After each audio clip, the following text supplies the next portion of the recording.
Esto es, en cierta manera, como una consecuencia de que nosotros venimos de una sociedad egoísta. Como seres egoístas estamos en el centro de nuestra vida. Y al convertirnos en el primer acceso que tenemos a la conversión, y seguimos en el centro de la vida, y Dios está alrededor para que esté a mi utilidad. Dentro del ambiente de los no convertidos, en el cual muchos creen en Dios, Dios es el que está en la posición de que en los momentos que me pasa algo, que tengo algunos momentos, acudo a Dios como rueda de auxilio. Y se sigue siendo el centro de la vida del hombre. Cuando nos convertimos, debemos entender que ya no soy más el centro de la vida. No soy más el centro de la vida, sino Dios es el centro. Mateo capítulo 6, versículo 6 en adelante. Mas tú cuando ores, entra a tu aposento. Cerrada la puerta, ora a tu Padre que está en secreto. Y tu Padre que ve en lo secreto te recompensará en público. Orando no uses vanas repeticiones como los gentiles que piensan que por su palabrería serán oídos. No os hagáis pues semejante a ellos, porque vuestro Padre sabe de qué cosa tenéis necesidad antes que vosotros la pidáis. Vosotros pues oraréis así: Padre nuestro que estás en los cielos, santificado sea tu nombre, venga tu reino, hágase tu voluntad como en el cielo, así también en la tierra. El pan nuestro de cada día, dánoslo hoy. Perdona nuestras deudas como también nosotros perdonamos a nuestros deudores. Y no nos metas en tentación, mas líbranos del mal, porque tuyo es el reino, el poder y la gloria por todos los siglos. Amén. Porque si perdonáis a los hombres sus ofensas, os perdonará también a vosotros vuestro Padre celestial. Mas si no perdonáis a los hombres sus ofensas, tampoco vuestro Padre os perdonará vuestras ofensas. La oración modelo está comprendida en el versículo 9, 10, 11, 12 y 13. Esa es la oración en sí del Padre Nuestro, ¿no? La oración, fíjense que comienza y termina enfocándose exclusivamente en Dios, alabando a Dios. Dice en el versículo 9, Padre nuestro que estás en los cielos, santificado sea tu nombre. Versículo 10, venga tu reino, hágase tu voluntad como en el cielo, así también en la tierra.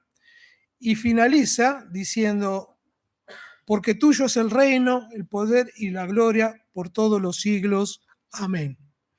La oración se centra en la gloria de Dios y en el reino de Dios. Por lo tanto, el punto focal de toda oración que Jesús pone como modelo y en la cual debemos orar es ese, centrado en Dios y en su reino. Después viene un grupo de peticiones, versículos 11, 12 y 13, dice el pan nuestro de cada día, y perdona nuestras deudas, y no nos metas en tentación, líbranos del mal. Pero vamos a ver en esta mañana cómo ese grupo de peticiones también se centran en la gloria de Dios. Una oración que Jesús nos estimula a que cada oración de que debemos tener cada uno de nosotros se tiene que centrar en el reino y la gloria de Dios. Fíjense que tiene mucho que ver lo que dice Juan, Evangelio según San Juan, capítulo 14, versículo 13. Y todo lo que pidieres al Padre en mi nombre lo haré, para que el Padre sea glorificado. ¿Sí? La oración tiene que centrarse, cuando yo me pongo a orar, en la gloria de Dios y en el reino de Dios, porque ese es el modelo que Dios estableció para cada uno de nosotros. Vamos a ver algunos ejemplos, por ejemplo, de cómo oraban en el Antiguo Testamento, y quisiera tomar 3 ejemplos. ¿Qué características comunes tienen estos personajes que ahora vamos a leerla? Es que ellos vivían dentro de un momento muy conflictivo para su vida. El primer caso es Jeremías, ahora vamos a leer la palabra. El primer caso es Jeremías. Si ustedes leen sobre la historia de Jeremías, es un profeta que como consecuencia de ser enviado para decir la verdad de Dios, vivía un momento histórico de Israel donde es apresado por denunciar el pecado de Israel, es apresado e inclusive lo tiran en un pozo, en un pozo. Querían callar su boca. Así que imagínense la vida de Jeremías en este momento. Y vamos a asombrar cómo dirige su oración.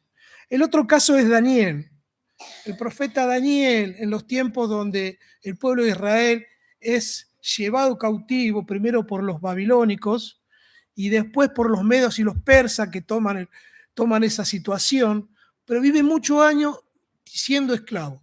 Uno podría pensar, bueno, pero era un esclavo que vivía en el palacio, pero era un esclavo. El pueblo de Israel vivía como esclavo. Y lejos Daniel de pedir para algo para sí mismo, nos vamos a asombrar cómo ora Daniel.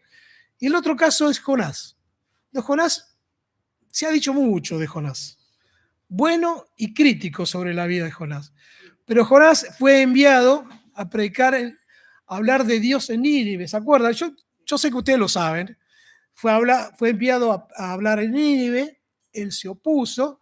¿Y qué le pasó a Jonás? Se metió en un barco y allá se dieron cuenta que él huía de Dios, lo tiraron al mar, la historia que ustedes la conocen, y lo trae un gran pez que muchos dicen que es una ballena, y está en el vientre de la ballena, ¿cuántos días?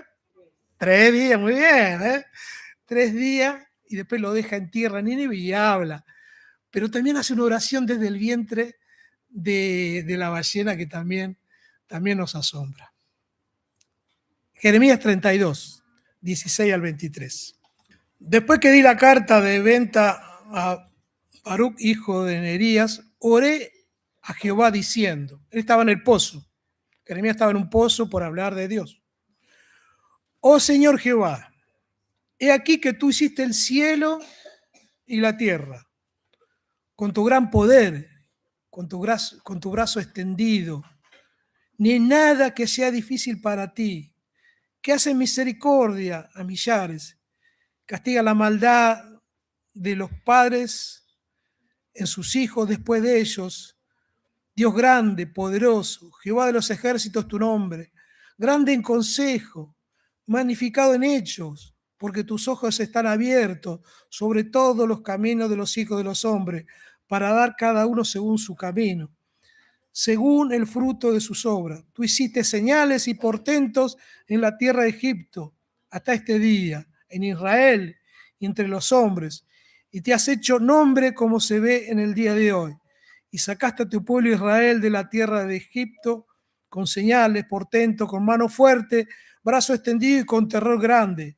Y le diste esta tierra de la cual juraste a sus padres que la darías, la tierra que fluye leche y miel. Y entraron y la disfrutaron, pero no oyeron tu voz, ni anduvieron en tu ley. Nada hicieron de lo que le mandaste hacer. Por tanto, has hecho venir sobre ellos todo este mal. Y sigue la oración. Pero fíjese que el núcleo central de esta oración de Jeremías no es de quejarse de su situación, no es orar por sí mismo, no es pedir. A ver, yo cuando leía esto me imaginaba en mí mismo. ¿Qué haría si estuviese en esa situación? Y lo primero que tal vez le pediría a Dios es, Señor, sacame de acá, sacame de este pozo. Vos sabés que soy inocente, estoy pasando frío, hambre, hay ratas, sacar este pozo, y qué sé yo, papá. No le pide nada. Le dice, oh Jehová, vos que hiciste el cielo y la tierra en gran poder, con tu brazo, que hace misericordia, alaba al Señor. Yo hasta me imagino a Jeremías arrodillado, levantando. ¿Me permiten esa imaginación? Amén. Yo me imagino a Jeremías arrodillado en ese pozo, levantando los brazos al cielo y adorando a Dios. No se quejó. Vamos al segundo pasaje. Daniel, capítulo 9, 3 al 7. Decía que Daniel también había pasado muchos años como esclavo de dos imperios, babilónicos, medos y persas. Ya en ese momento reinaba Darío.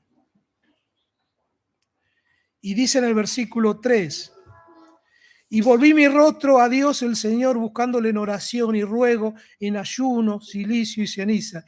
Y oré a Jehová mi Dios e hice confesión diciendo, ahora Señor, fíjese, Dios grande, digno de ser temido, que guardas el pacto y la misericordia con los que te aman y guardas tu mandamiento. Hemos pecado, hemos cometido iniquidad, hemos hecho impiamente, hemos sido rebeldes, nos hemos apartado de tus mandamientos, de tus ordenanzas. No hemos obedecido a tus siervos los profetas, que en tu nombre hablaban a nuestros reyes, a nuestros príncipes, a nuestros padres, a todo el pueblo de la tierra. Tuya es, Señor, la justicia, nuestra la confusión de rostro. Como en el día de hoy lleva todo hombre de Judá, los moradores de Jerusalén y todo Israel, lo de cerca y lo de lejos, en todas las tierras donde los has echado a causa de su rebelión con que se rebelaron contra ti. Oh Jehová, nuestra es la confusión de rostro, de nuestros reyes, de nuestros príncipes y nuestros padres, porque contra ti pecamos.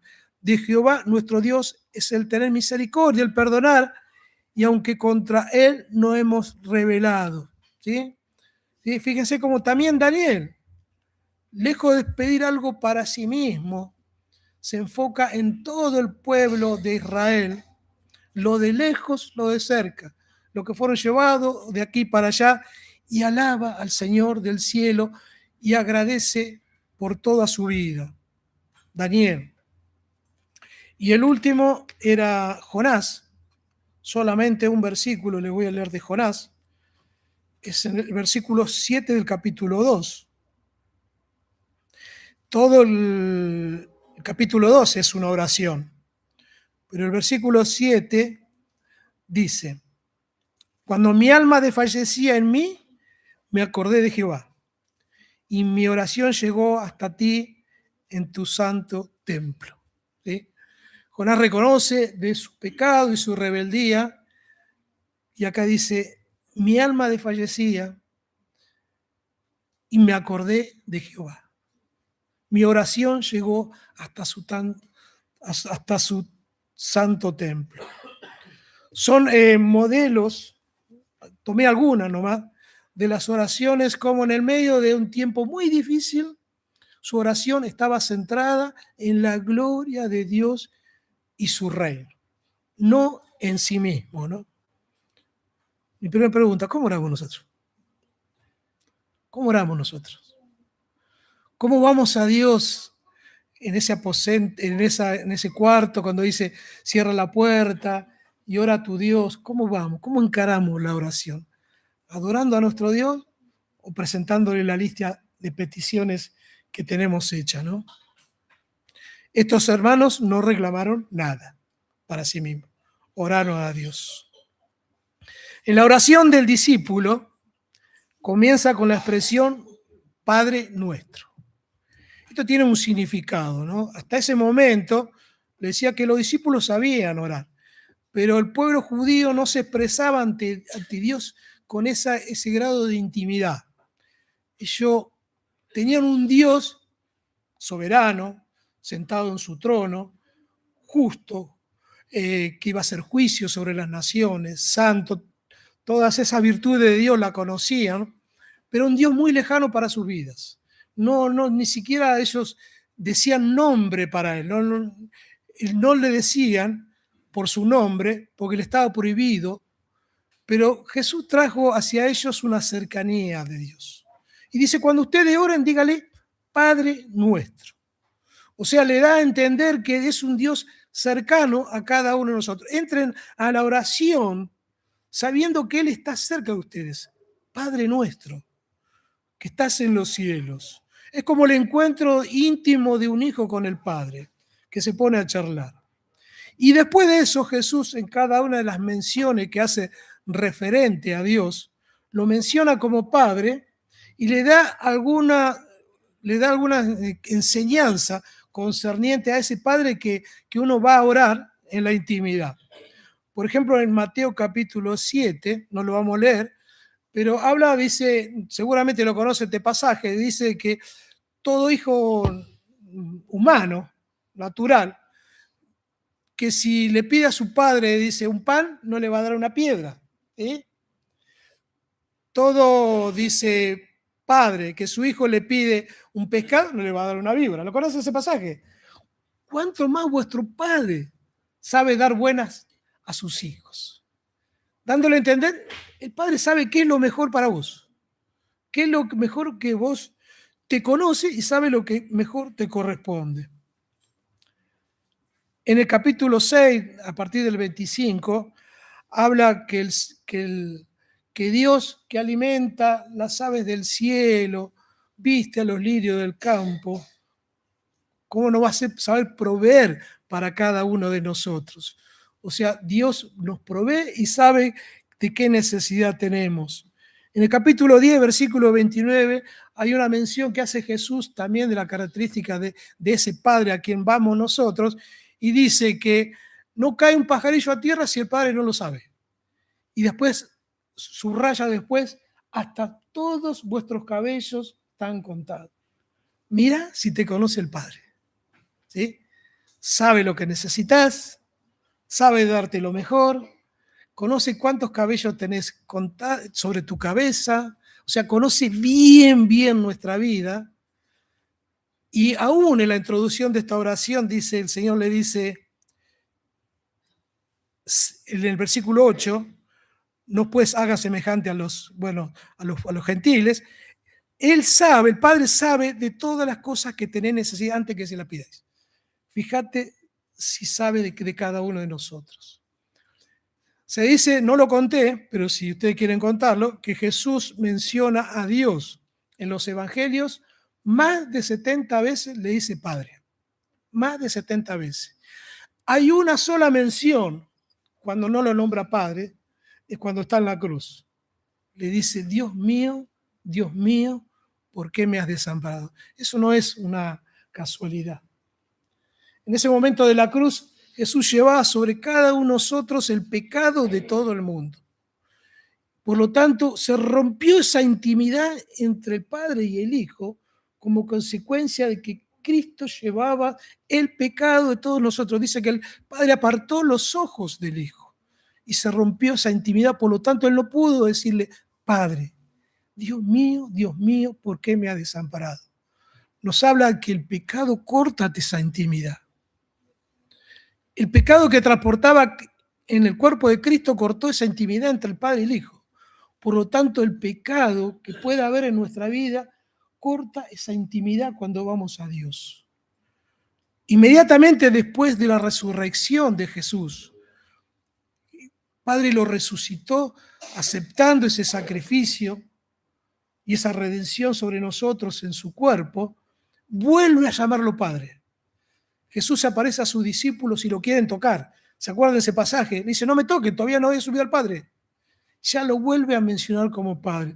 Por lo tanto, alguien que se arrepiente rápidamente puede recuperar esa intimidad con Dios. El pecado corta nuestra intimidad. ¿No le ha pasado alguna vez que sentían que habían pecado contra Dios y les costaba orar? ¿Sí? ¿O me pasó a mí mismo solamente? Nos pasó a todos.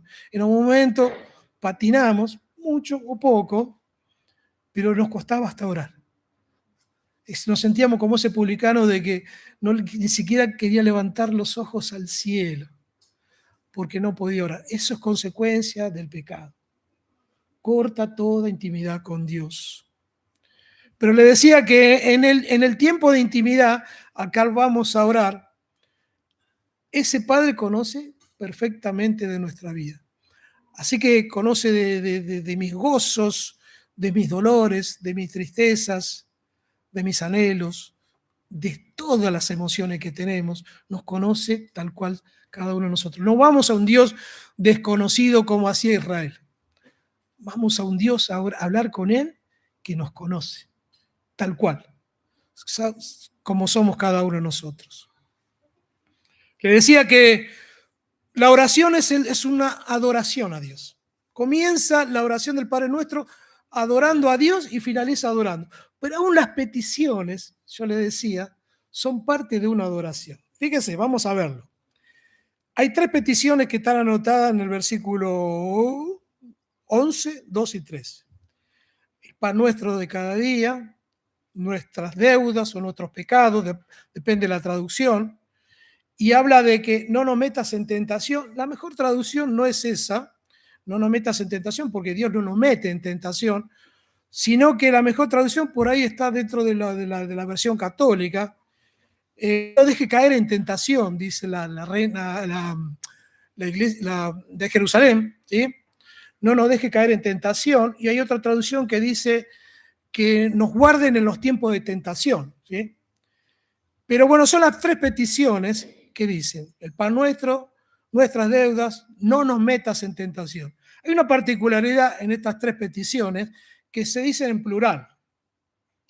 El pan nuestro, nuestras deudas, no nos metas en tentación. Es llamativo eso, pero tiene una enseñanza, porque esa oración que voy a Dios, aunque es una oración íntima, voy en familia, voy en una situación de familia. Por lo tanto, cada una de estas situaciones en las cuales yo voy a Dios, adora a Dios porque voy a pedir por el pan de todos. Yo no voy a pedir exclusivamente por mí, porque el Padre sabe cuál es nuestra necesidad. Lo dice acá en el versículo 8. Dice: Padre sabe de qué cosas tenés necesidad antes que la pida. Por lo tanto, cuando oro, mi oración debe ser dirigida al pan de todos, ¿sí? Más allá que damos gracias porque no hay que detenerse exclusivamente que es el pan literal en esto, ¿no? El pan se refiere, digamos, a un grupo de situaciones. El pan se refiere a todo lo que es el alimento, la salud, la prosperidad, el trabajo, la paz y todo lo que uno pide para las necesidades. O sea, si voy a Dios, debo ir en peticiones como familia de Dios. Señor, provee para, para mis hermanos, provee para las necesidades. Señor, te ruego en el nombre de Jesús por el hermano o la hermana que está necesitando trabajo. Pero hay también un pedido y un involucrarnos, ¿no?, en este tipo de oración. Esta petición del pan nos lleva a involucrarnos, al pedir y estar al lado en la respuesta de Dios por aquel que necesita el alimento, aquel que necesita trabajo, orar por la salud de nuestros hermanos, orar por la paz en los hogares de cada hermano. Uno va en sentido de familia.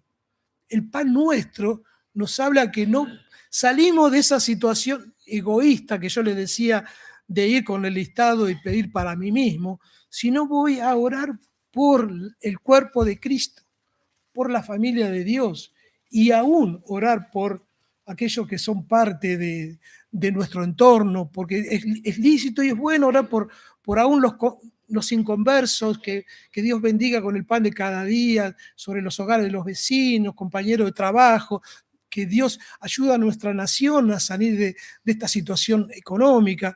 Orar en sentido amplio, no egoísta. Y esto adora a Dios. Adora a Dios si vamos en sentido de familia. También en sentido de familia debemos orar por el pecado, por nuestros pecados y el pecado de todos los demás. Perdónanos nuestros pecados, así como nosotros perdonamos a quienes pecan contra nosotros, a nuestros deudores, dice esta Reina Valera, ¿no? Orar en el sentido que no solamente Dios perdone mis pecados, que los hay todo día, sino que Dios perdone el pecado de la iglesia, que Dios perdone el pecado de nuestra nación. Nuestra nación no vive así porque sí. Las cosas que pasan son como consecuencia de un pecado de nación que venimos arrastrando desde los comienzos de nuestra nación. De rogar por nuestra nación, rogar por nuestros vecinos, que Dios perdone, le abra el corazón a los vecinos, a los parientes, de que la luz resplandezca en su corazón y conozcan su situación. No solamente orar por mis pecados, sino por el pecado de todos los demás, pero también entrar en perdón por aquellos que nos ofenden y pecan contra nosotros. Oramos también para que no nos metas en tentación, como le decía, la traducción mejor es que no nos deje caer en tentación, que nos libre del mal y toda situación adversa, no solo a mi vida, que lo hacemos. Yo en lo particular, cada día que me levanto y cuando salgo a trabajar, una de las oraciones que hago es que Dios me guarde al manejar. Manejo muy mal, hace muchos años, el tránsito está horrible, hay situaciones feas en la calle, entonces le pido, Señor, maneja a través mío. Y siento que Dios me guarda cuando manejo en la ida y en la vuelta, pero también una oración extensible hacia todos los demás. A veces tengo esa oración, parece repetitiva, oro por aquellos que van conmigo en el mismo trayecto, desde mi casa, autopista, hasta el trabajo y de ida y vuelta. Que Dios nos guarde a cada uno de nosotros, no solo en el manejo, sino en cada situación, situaciones de tentaciones, de pecado, que Dios nos guarde a cada uno a nivel general. Nehemías cuando va a Dios no pide por sí mismo, sino ora por todo el pecado de Israel. Y entonces él extiende mucho más allá de su situación personal a toda la nación. También los hermanos en la iglesia primitiva, acuérdense cuando toman preso a Juan y a Pedro, y dice que la iglesia se puso a orar. Y le dice, Señor, dales de nuevo para que la palabra sea predicada. Y dice que el lugar se llenó del Espíritu Santo y todos oraban en lenguas. ¿Sí? Como la iglesia oró para que Dios guardara a los hermanos, pero también que le diera palabra para que su palabra se predicase. Así que la oración que adora a Dios es orar también no solo por nosotros, sino para que su palabra corra, para que guarde a aquellos que están hablando del Señor en lugares peligrosos. Hoy, gracias a Dios, la palabra está siendo predicada hasta lo último de la tierra y nosotros contamos con una libertad, una bendición de hablar de Dios y que nadie nos salga una burla, un enojo, algún pariente que no nos quiera atender, o algún compañero, pero no va a pasar más de eso, creo, ¿no? Entre nosotros. Pero algunos lo siguen metiendo presos, siguen matando hermanos por causa del Evangelio, especialmente los países musulmanes o budistas, en la China comunista y en algún otro lugar donde el Evangelio tiene que ser predicado en lo oculto. Así que orar por que el Evangelio se siga extendiendo y guarde a cada uno de ellos para que su palabra corra. Pero lo que quería centrar un poco en eso, ¿no? Que aún esas peticiones es una adoración porque vamos en familia. No nos metas en tentación. El pan nuestro.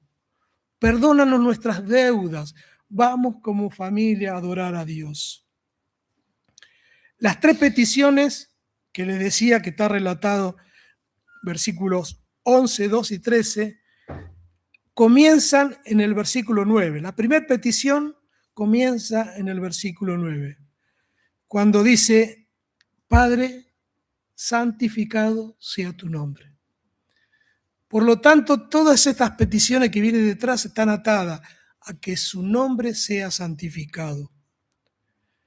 El resto de las peticiones depende de que su nombre sea santificado. La palabra santo significa apartado para Dios. La expresión de santificado tu nombre tiene mucho que ver con una enseñanza judía. Las personas, digamos, el nombre de una persona describía quién era. Por ejemplo, ustedes se conocen, cada uno de ustedes bastante bien, ¿no? Entonces, si yo le digo Raquel, cada uno de nosotros, perdóname que te ponga como ejemplo, no vienen a la mente quién es Raquel. Muchas cosas buenas y algunas cosas de repente para corregir, no las hay. Pero todos saben quién es Raquel, cómo habla, qué hace, cómo su amor para con Dios y su familia, su servicio a la iglesia. Todos conocen quién es Raquel. La puse como nombre, ¿no? Porque a quien más conozco entre ustedes, bueno, también a Juan, ¿no? O Juan también. Si decimos Juan, saben quién es Juan. Pero entre nosotros conocemos cuando damos el nombre. Cuando habla de la expresión que su nombre sea santificado, es que el nombre de Dios se conozca. Su nombre santo se conozca en todas las naciones. Señor, santificado sea tu nombre. Que tu nombre sea santificado en toda la tierra. Y esto depende de cada uno de nosotros, que su nombre sea santificado.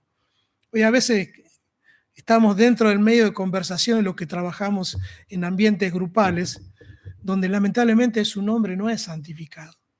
Y se dice toda clase de blasfemia de Dios. ¿Cuántas veces hemos escuchado así, si existiera Dios y es lo que vos decís, por qué se permite que mueran niños y esto y lo otro, y haya violaciones o cosas semejantes? ¿No han escuchado alguna vez esas cosas? ¿Sí? O hasta insultar el nombre de Dios. Toda la culpa la tiene Dios, pero acá dice la oración, Señor, que tu nombre sea santificado. Y hay un compromiso personal de que su nombre sea santificado a través de mi vida. Pero le decía que el resto de las peticiones estaban atados a esa primera petición, que su nombre sea santificado. La palabra santificado también puede ser usada como sagrado, honrado o darle gloria. Por lo tanto, el resto de las peticiones son para santificar su nombre, para glorificar su nombre y para honrar su nombre. El pan nuestro tiene que ser para santificar su nombre. El pan nuestro que nos provee cada día, vamos a hablar esta vez en términos literales, tiene que ser para santificar su nombre. Los que nos provee Dios cada día para alimentarnos, o la vestimenta, o la salud, o el trabajo, debe ser para santificar su nombre, exaltado su nombre entre las naciones. Dios es el que me da. Si yo tengo para comer cada día es porque Él me lo dio. Y alabado sea su nombre por el pan que me ofrece. Alabado sea su nombre por la salud que nos da. Es para su santificación. Es para su glorificación que Dios me da salud y me permite caminar y hablar y todas las cosas que puedo tener. Para glorificación de su nombre es el perdón de los pecados. Dios no me perdonó el pecado porque yo me lo merecía. Merecía ir al infierno. Pero si Dios me ha perdonado los pecados y me los sigue perdonados, es para su gloria y su honra. Cada petición glorifica a Dios, para que su nombre sea exaltado entre las naciones. ¿Pueden ver cómo todo el Padre Nuestro es una adoración a Dios? Se comienza adorando literalmente, pero aún las peticiones que vienen detrás tienen que ser para adoración a su nombre. Yo le decía hace un ratito de que cuando preparaba el mensaje sentía el Espíritu Santo que me corregía. Es muy probable que muchas veces haya ido con el listado a Dios. Y me puse a orar y le tiré el listado de las cosas que necesitaba. Señor, te pido, te pido, te pido, te pido. ¿Sí? Francisco Pucio tenía una expresión dice, parecemos del PAMI, PAMI, PAMI, PAMI, PAMI, repetimos, ¿no? Todo para mí. Y las peticiones aún son para gloria de Dios. Toda mi oración debe ser en sentido de adoración. Por eso le decía, cuando yo preparaba esta palabra, Dios me corregía muchas de estas cosas. Mi oración es para adoración a Dios. Yo no estoy en virtud de demandar nada de mi Dios. Él no está obligado a darme nada. No, ese es todo por gracias que viene sobre nuestra vida. Por obra y misericordia de mi Dios que estoy en pie, que hablo, que camino, que trabajo, que puedo andar en paz para con Él. Por obra y misericordia de Dios. ¿Cómo no voy a adorar su nombre en oración? Mi oración es en adoración a Dios. No es mucho más que lo que decía, que es esa charla con Dios. Me encierro con Dios en la intimidad para adorar su nombre. Adoro su nombre en todo momento. ¿Cómo oramos nosotros? ¿Cómo oramos cada uno de nosotros? Aún las peticiones más sencillas tienen que ser para adoración a su nombre. Y el último tramo, que es de la oración, que quería mencionar, es lo que menciona que venga tu reino.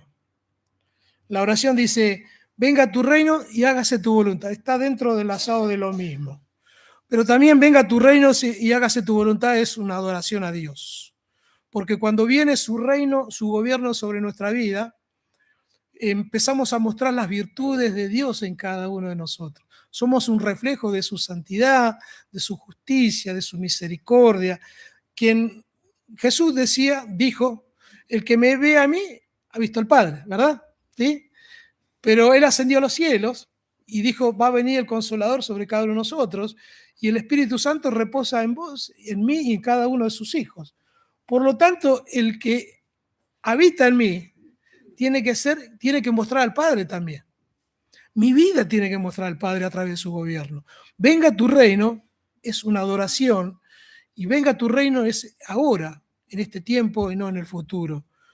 En Lucas 17, 20, 21 dice que los fariseos le preguntan a Jesús, Señor, ¿cuándo va a venir tu reino? Y Jesús le dice, no, el reino ya está entre ustedes. Cuando le hablaban en el sentido de que ya está entre ustedes, hablaba en el sentido que estaba en su persona. Pero vuelvo a reiterar, Él ascendió a los cielos y hoy nos dio esta responsabilidad a cada uno de nosotros de mostrar el reino de Dios y que se haga su voluntad, como se hace en el cielo, que se haga a través de nuestras vidas. Si eso es así, glorificamos a Dios. Si no es así, blasfemamos su nombre. Señor, venga tu reino y hágase tu voluntad. Amén. ¿Pudieron ver cómo la oración es una adoración a Dios? La adoración es mucho más que ir a hablar con Dios. Me reúno con Él como un hijo, con un padre, para postrarme ante sus pies y adorar su nombre. Amén.